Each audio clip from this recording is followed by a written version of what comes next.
नमस्कार मंडळी, इथे मी कढई ठेवली आहे आणि त्याच्यामध्ये थोडंसं तेल ॲड केलं आणि त्याच्यामध्ये मी लसूण आणि लाल मिरची खलबत्त्यात कुटून घेतलेली ती ॲड केली आणि ती व्यवस्थित मिक्स करून घ्यायची आपल्याला. व्यवस्थित जसं खमंग सुवास सुटला पाहिजे. त्याच्यानंतर मी पापडीची भाजी धुवून वॉश करून ती त्याच्यामध्ये ॲड केली आणि ते आपण जे मिरची आणि लसूण टाकलेली त्याच्यामध्ये व्यवस्थित मिक्स करून घेणार आहे आपण ती भाजी. त्याच्यानंतर थोडंसं मी मीठ ॲड करते आणि परत थोडीशी मिक्स करून घेते. त्याच्यानंतर आपण थोडंसं त्याच्यावरती झाकून ठेवणार आहे आणि मी झाकणाच्या वरती पाणी म्हणजे ही भाजी मी वाफेवर शिजवणार आहे. तर पाहू शकता मी थोडं झाकण काढलं आहे तर थोडीफार शिजली भाजी.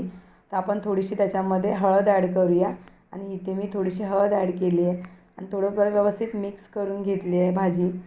त्याच्यानंतर आपण परत थोडंसं झाकण ठेवून रिटर्न काढलं तर भाजी ऑलमोस्ट डन झाली आहे. त्याच्यामध्ये मी थोडंसं वरून शेंगदाण्याचं कूट टाकलं आहे. तर पाहू शकता तुम्ही झटपट आणि पटकन अशी होणारी इझी भाजी आहे पापडीची.